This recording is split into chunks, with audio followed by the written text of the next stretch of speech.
O que envolve votar sob uma Constituição não cristã? Escrito pelo reverendo F. M. Foster, Ph.D., cidade de Nova York. O que envolve votar sob uma Constituição não cristã? Eles fizeram reis, mas não por mim. Constituíram príncipes, mas eu não soube. Oséias 8:4. Nesta escritura, Israel é acusado de tentar administrar o governo civil sem Deus. Trazendo essa escritura para 1920, insistimos que estamos tentando administrar o governo dos Estados Unidos sem Deus. Nessas condições, muitos cristãos se recusam a exercer o direito de voto porque, primeiro, votar envolve aceitar uma Constituição que não reconhece o Rei dos céus e da terra, o Senhor do universo. Podem ser mantidas 3 posições sobre a autoridade. Primeira, que a autoridade reside no governo. Esta era a teoria dos perseguidores, o rei Carlos e o rei Tiago. Segunda, a autoridade reside no povo. Esta é a teoria da nossa república. Terceira, que a autoridade vem do Deus Todo-Poderoso. Este é o ensinamento das Escrituras. Um ser criado não é uma fonte, mas um receptor. Ele não deve comandar, mas obedecer. Ele não é independente, mas subordinado. O Estado é uma pessoa moral, subordinada, não suprema. Ao manter a segunda posição, adotamos uma Constituição em harmonia com essa visão.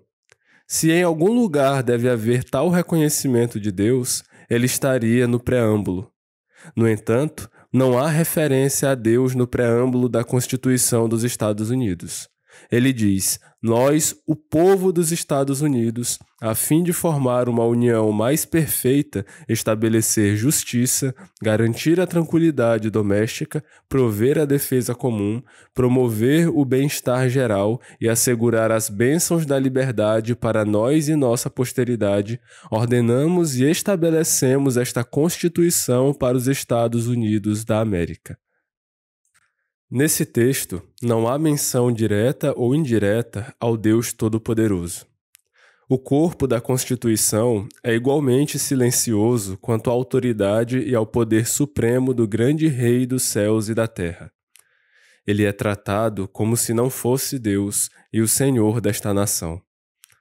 Essa interpretação da Constituição é claramente evidenciada por um tratado feito com a Trípoli, datado de 3 de janeiro de 1797, que diz: o governo dos Estados Unidos não é, de forma alguma, fundado na religião cristã e não tem, por sua natureza, nenhum caráter de inimizade contra as leis, religião ou tranquilidade dos muçulmanos. Veja Estatutos Revisados dos Estados Unidos, edição de 1875, página 756.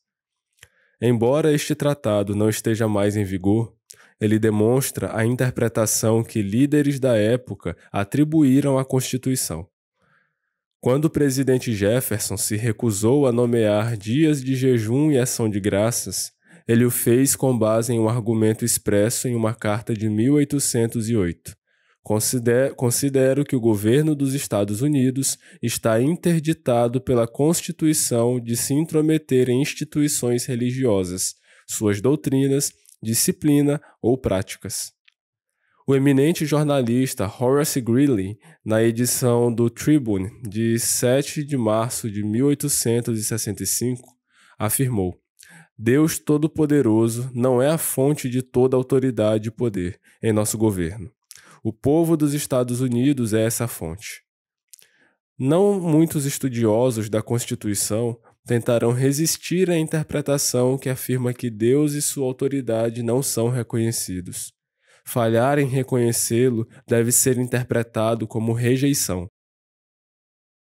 A Constituição dos Estados Confederados era muito semelhante à nossa Constituição Nacional, exceto em um aspecto vital. Ela não reconhecia a autoridade suprema dos Estados Unidos. Isso foi declarado como rebelião pelo nosso governo, que a reprimiu. Não reconhecer a autoridade do Deus Todo-Poderoso sobre nós como nação é um assunto muito mais sério. Eles fizeram reis, mas não por mim. Constituíram príncipes, mas eu não o soube. É inegável que Deus reprimira a rebelião em seus domínios. O cidadão cristão é confrontado com duas questões. Primeira, o Senhor Jesus Cristo se revelou como o Rei dos Reis e Senhor dos Senhores, e ordenou em todos os seus caminhos reconhecê-lo. Segunda, a Constituição do nosso país se recusa a reconhecer Cristo como Senhor. Qual é o nosso dever? Alguns acreditam que não podem participar conscienciosamente dos assuntos do governo e, relutantemente, mas por dever ao verdadeiro governante da nação, declinam de dar lealdade por meio de um juramento. Isso é o mínimo que podem fazer em fidelidade ao príncipe dos reis da terra, mas protestam firmemente contra essa limitação de seus privilégios políticos por esta nação. Os direitos políticos são divinos, e colocar seu exercício sob condições às quais o cristão não pode aderir é ilegal e injusto. Segundo, porque para votar é necessário jurar que o povo é a autoridade suprema nesta nação. Recusamos afirmar que Deus reina e, para tornar nossa rejeição ainda mais completa, exigimos que todos os que votam jurem que a vontade do povo tem precedência sobre a lei e é determinada pelo eleitor ou por seu representante no cargo. Em regimes despóticos, a vontade de um homem é suprema.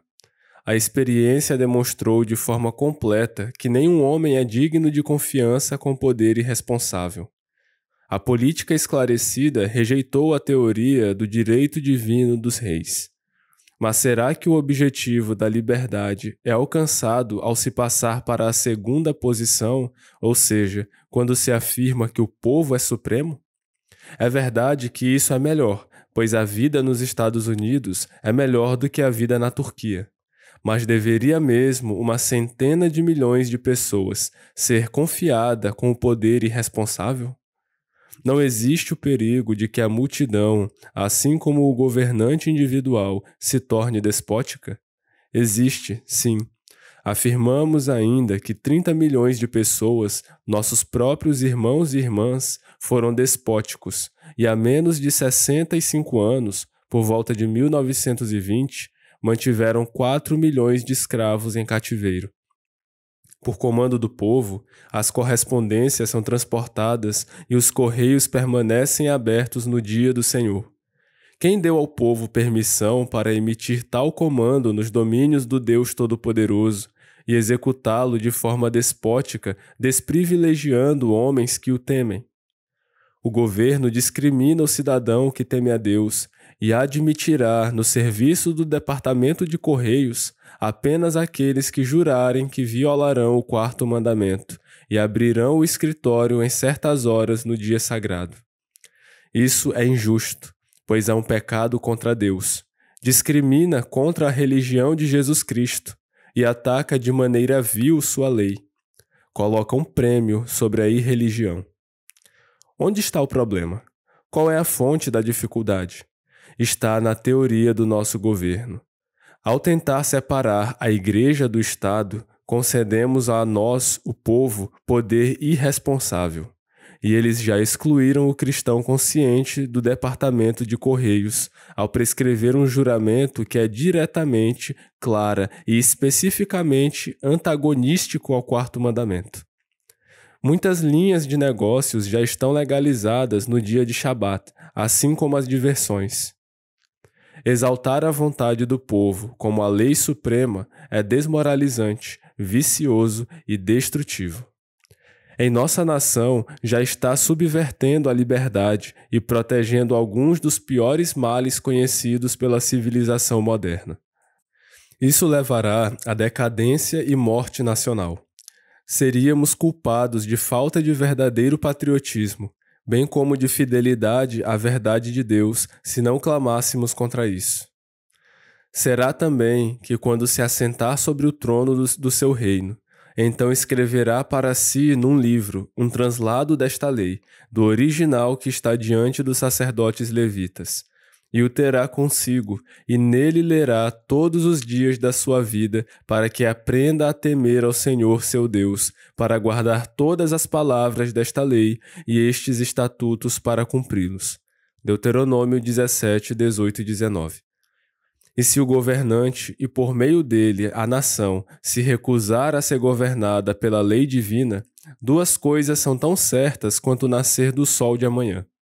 Primeiro, o governo, ao não tornar a lei de Deus suprema, não poderá se sustentar contra a maldade crescente.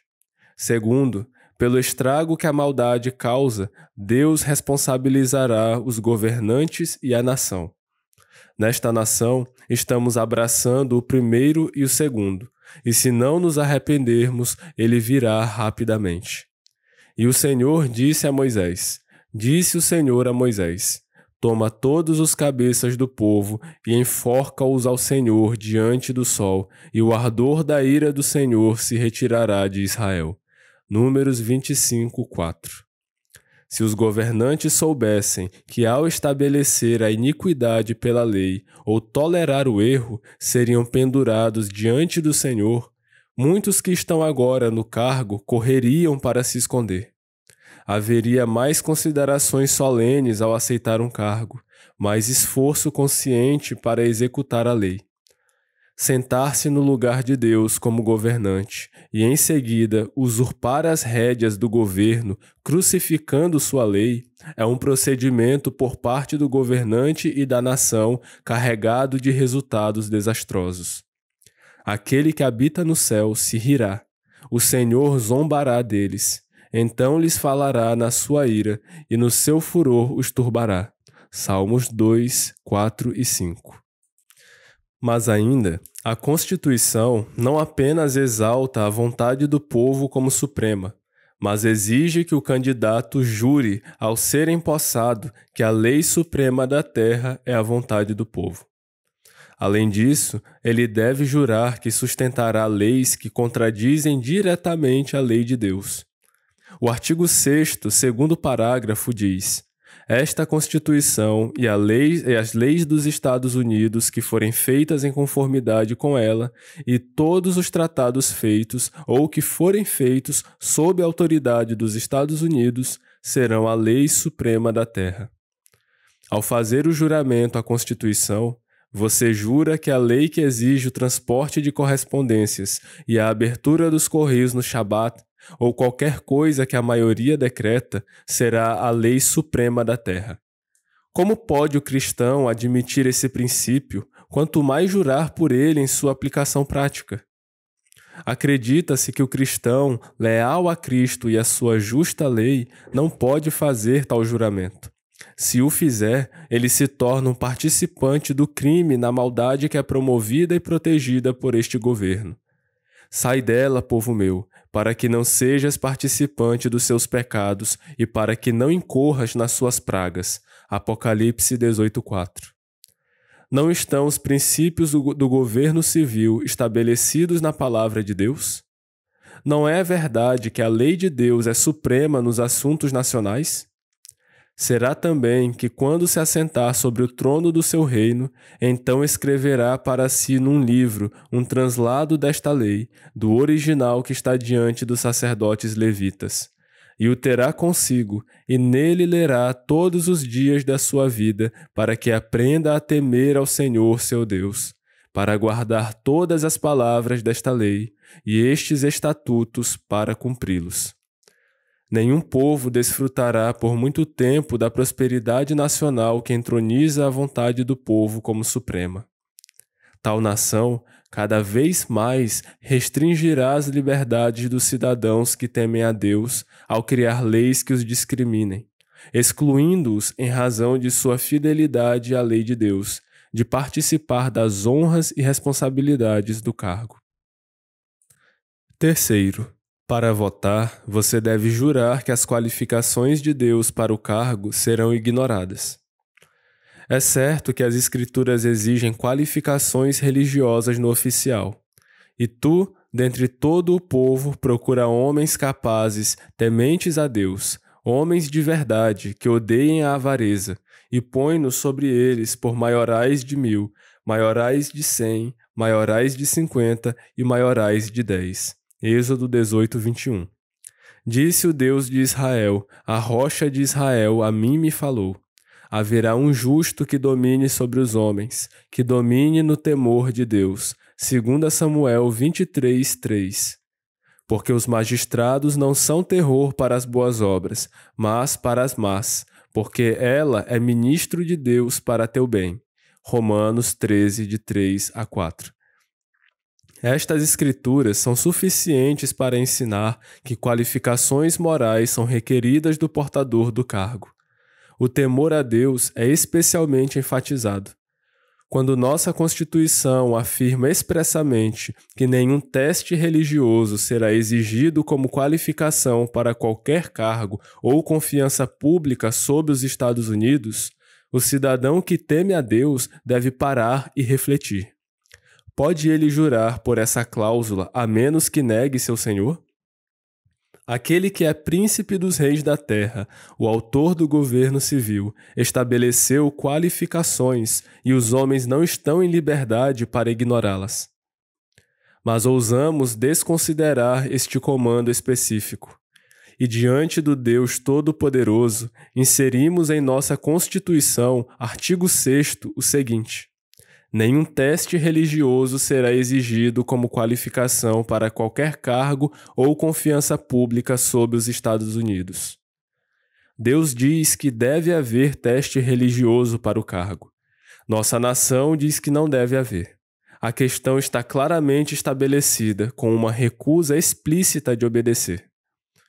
Um teste para o significado desta cláusula da Constituição se apresenta.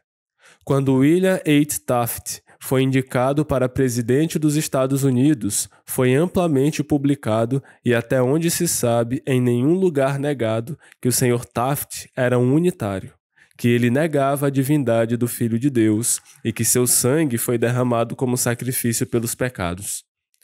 O Sr. Taft foi eleito, apesar de sua rejeição ao nosso Senhor, que é divino, e a quem foi dada toda a autoridade no céu e na terra. O erro foi nacional e inconcebivelmente grande. Um governante estava no cargo que não apenas não beijou o filho, Salmos 2:12, mas que o confrontou respondendo: ele não é o filho de Deus. Além disso, o presidente Theodore Roosevelt, em uma carta aberta, fez uma condenação sarcástica ao cidadão que ousasse julgar as qualificações de um candidato, examinando sua profissão de fé. E com profundo desprezo, informou ao povo cristão que a Constituição não pergunta se um candidato é protestante, católico, unitário, judeu ou infiel, e que com suas crenças a Constituição não tem a ver. Na eleição do presidente Taft e na declaração semi-oficial do presidente Roosevelt, temos uma interpretação autorizada da cláusula: nenhum teste religioso será exigido como qualificação para qualquer cargo ou confiança pública sob os Estados Unidos. Vemos o que a cláusula significa. Conhecendo seu significado, pede-se ao cristão que a aceite. Pede-se que ele desconsidere as Escrituras, como temer a Deus, e jure que esta Escritura não será aplicada. Pode o cristão fazer tal juramento? Pode ele jurar que o comando de Deus não será obedecido no governo dos Estados Unidos? Ele responderá como Faraó: quem é o Senhor para que eu ouça a sua voz? Êxodo 5:2. Reunindo-nos em nosso pequeno formigueiro, devemos promulgar decretos contra o céu e limitar a autoridade e domínio do Todo-Poderoso? Porventura não sabeis, porventura não ouvis, ou desde o princípio não se vos notificou, ou não atentastes para os fundamentos da terra? Ele é o que está assentado sobre o círculo da terra, cujos moradores são para ele como gafanhotos. É ele o que estende os céus como cortina e os desenrola como tenda para neles habitar. O que reduz a nada os príncipes e torna em coisa vã os juízes da terra. Isaías 40, 21 a 23. Nabucodonosor tentou excluir Deus e foi afastado dos homens para comer ervas como os bois, até que soubesse que o Altíssimo governa no reino dos homens. E no manto e na sua coxa tem escrito este nome: Rei dos Reis e Senhor dos Senhores. Apocalipse 19:16. Agora, pois, ó reis, sede prudentes, deixai-vos instruir, juízes da terra. Servi ao Senhor com temor e alegrai-vos com tremor. Beijai o Filho para que se não ire e pereçais no caminho, quando em breve se acender a sua ira. Salmos 2, de 10 a 12. Sentimos-nos justamente ofendidos pela Constituição dos Estados Unidos. Nossas objeções a ela estão baseadas em princípios amplos de justiça, profundamente enraizados na palavra de Deus. Não podemos jurar que nós, o povo, somos supremos nesta nação, pois Deus diz que não somos. Não podemos jurar que a lei do homem tem precedência sobre a lei de Deus, pois Deus diz que não tem. Não podemos jurar que não haverá teste religioso como qualificação para o cargo, pois Deus diz que haverá.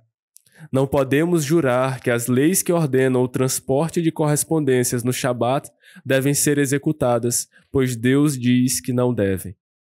A Constituição deveria ser emendada de forma semelhante a esta.